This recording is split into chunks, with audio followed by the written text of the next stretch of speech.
Meu nome é Ana Barradas. Eu sou várias coisas, mas para me definir aqui no Brasil, posso dizer que participei do movimento anticolonial, fui resistente antifascista e vivo, metade da minha vida tem sido vivida em democracia, mas também não gosto deste regime.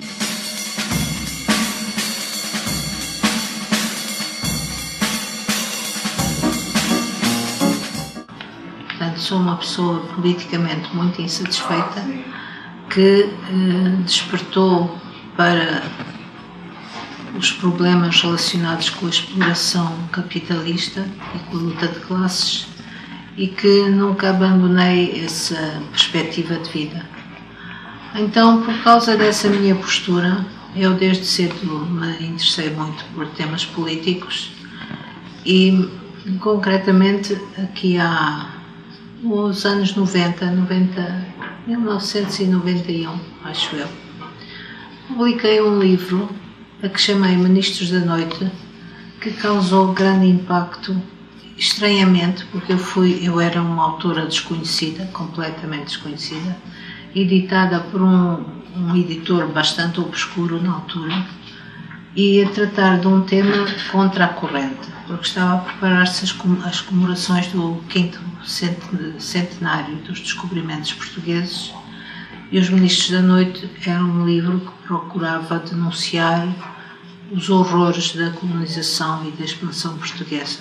E chamou-se de Ministros da Noite porque é uma menção a um cronista do século XV que descreve o desembarque do capitão português António de Faria com a sua tropa numa ilha do Japão, em que eles fazem o assalto a um templo budista que se sabia que tinha muitas preciosidades, ouro, prata e pedras preciosas. Então, o cronista conta que no meio do saque encontra um monge budista sentado num tronco de árvore com um ar muito impassível, que lhe diz a ele: ministros da noite, cães esfaimados, nem toda a prata do mundo vos poderá saciar.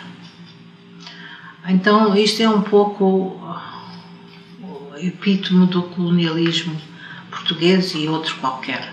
O português não foi melhor nem pior que os outros, mas foram empresas de terror e de subjugação que duram até aos nossos dias, sob outras formas. Então, a propósito da influência da literatura sobre a política, este Ministros da Noite, este livro, não foi escrito por mim verdadeiramente, foi organizado, estudado, pesquisado, compilado e prefaciado por mim, com subtítulos.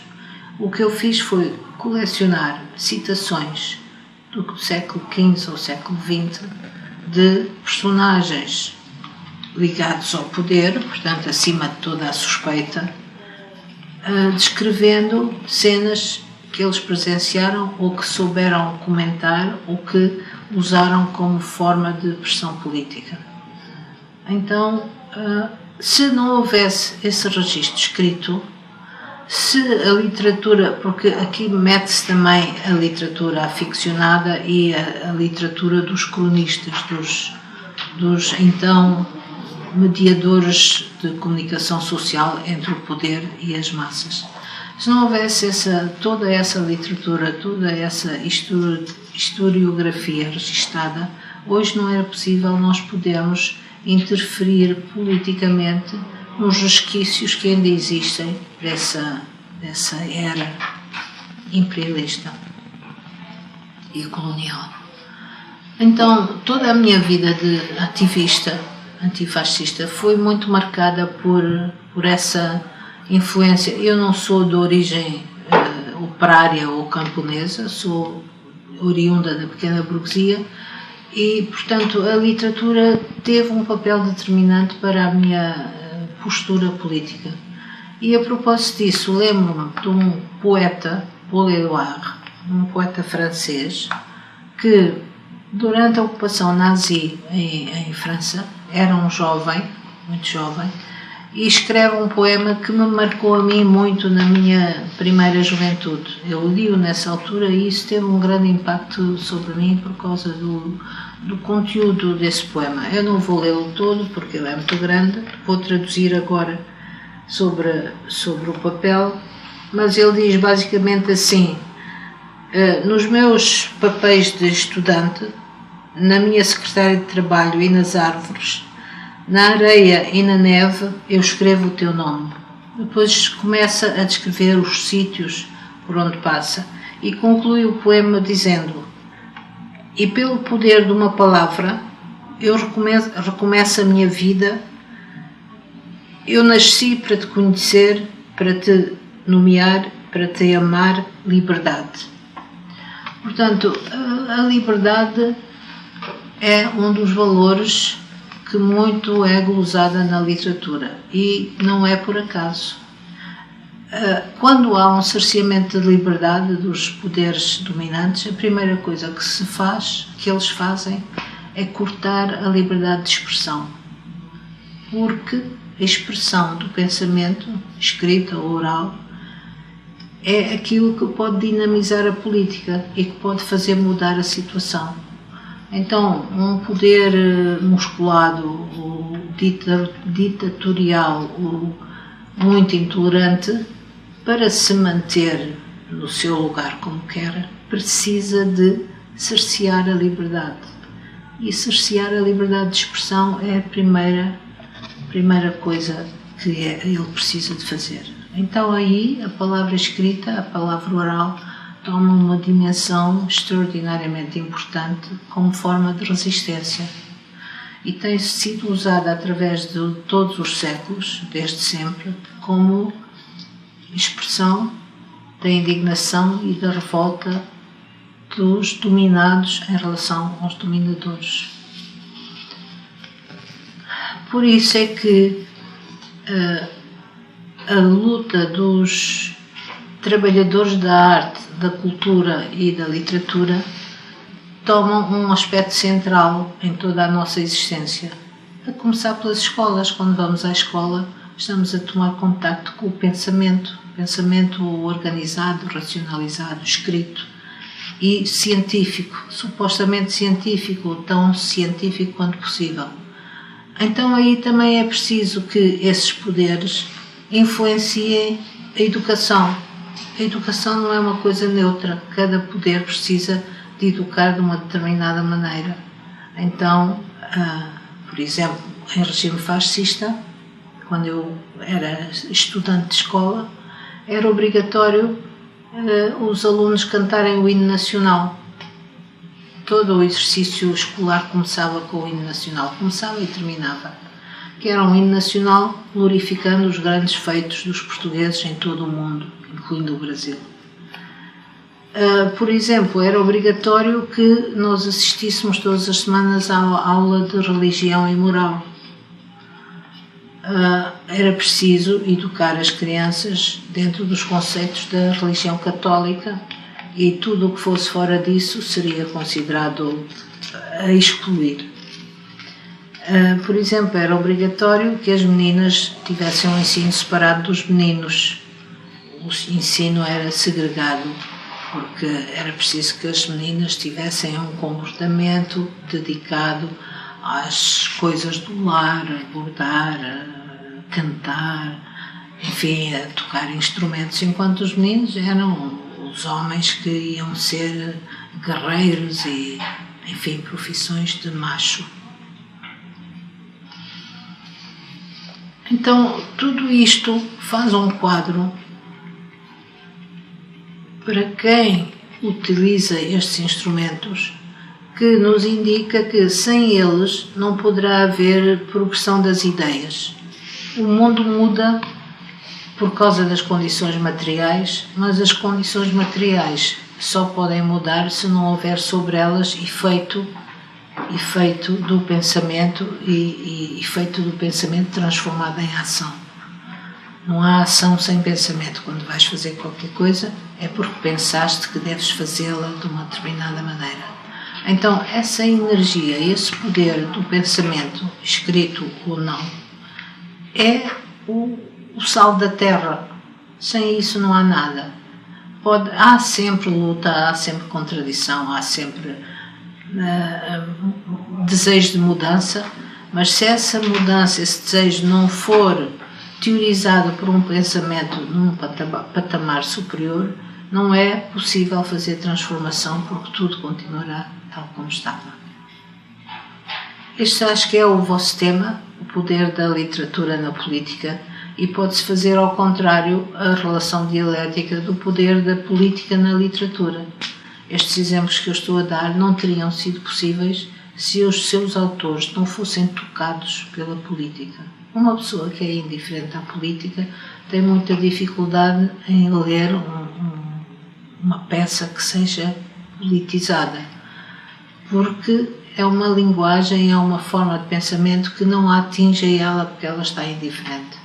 Pelo contrário, uma pessoa que esteja revoltada com a sua situação de vida ou indignada com o poder dominante ou querendo mudar o mundo, é muito sensível ao poder do pensamento que lhe indica percursos e caminhos que ela não tinha detectado antes e que pode percorrer.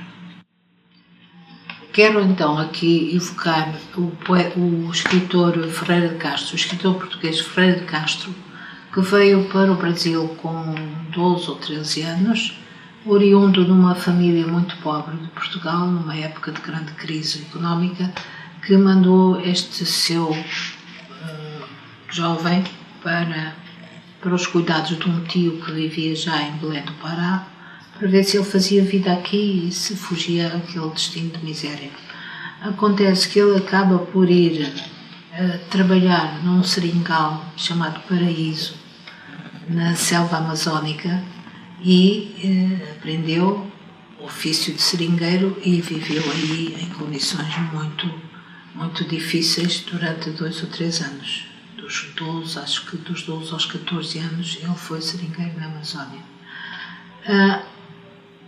Essa experiência foi a experiência talvez mais marcante da vida dele, porque ele entrou em contacto com uma forma de exploração extrema, muito semelhante à da escravatura.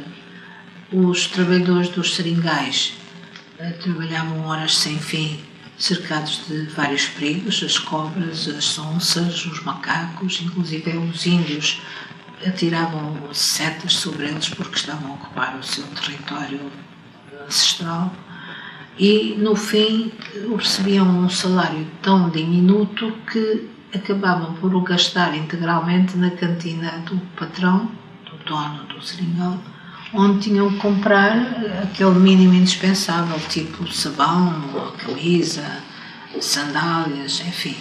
Eles viviam num regime tal que era muito difícil eles conseguirem libertar-se daquilo e voltar às suas terras.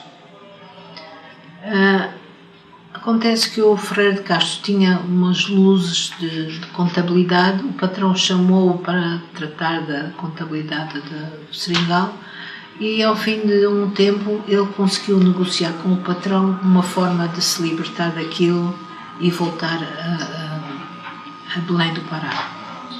E foi assim, ele voltou para Portugal, tão pobre como tinha vindo. Empregou-se num jornal, em 2 jornais, tinha que trabalhar em 2 jornais. Ele já sabia escrever, aprendeu a escrever na selva, começou a fazer os primeiros esboços literários na selva e faz um livro chamado justamente A Selva, em que descreve com muito sentimento e com muita arte essa experiência terrível que viveu e essa vida miserável e subexplorada dos seringueiros da Amazónia. Esse livro pegou fogo, foi um grande escândalo, porque nunca, jamais, algum escritor ou alguém fora desse ambiente tinha relatado ao mundo essa terrível exploração que viviam e que justificava as grandes fortunas que se acumulavam em volta dessa subexploração. A prova disso é o grande palácio de Manaus, onde se fazia ópera em plena selva, vinham as cantoras e os cantores de Paris, e o Palácio da Paz, em Belém, que são obras ostentatórias dessa super acumulação de riqueza desses proprietários que não seria possível se não fosse a exploração, a sobreexploração dos seringueiros.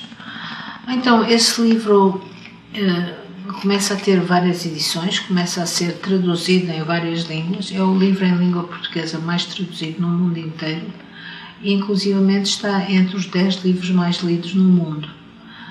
Acontece que um artista plástico, um pintor brasileiro, Cândido Portinari, entra em contato com o Cândido, com o Freire de Castro, porque fica fascinado com a leitura da selva, fica impressionadíssimo, porque ele próprio tinha vivido uma experiência semelhante junto dos trabalhadores do café, também é uma profissão extremamente essencial para a economia do Brasil e também altamente explorada.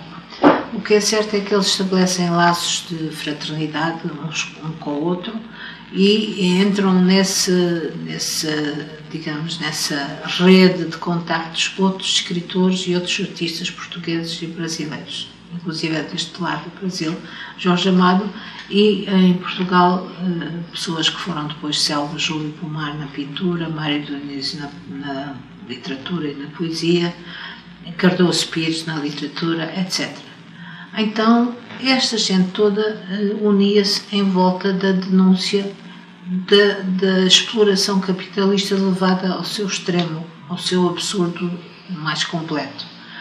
Então, aconteceu que em 1939, já o Freire de Castro era um escritor consagrado, porque ele depois continuou a escrever em Portugal, também sempre à volta das condições da exploração dos trabalhadores da sua região, da Serra da Estrela.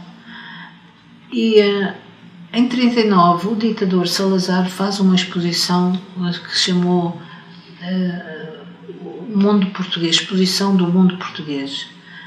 E do Brasil resolvem trazer, não sei porque, o Ministro da Cultura dele tinha a mania que era um modernista e que acompanhava as últimas tendências da arte, então encontra o quadro do Cândido Portinari sobre o café.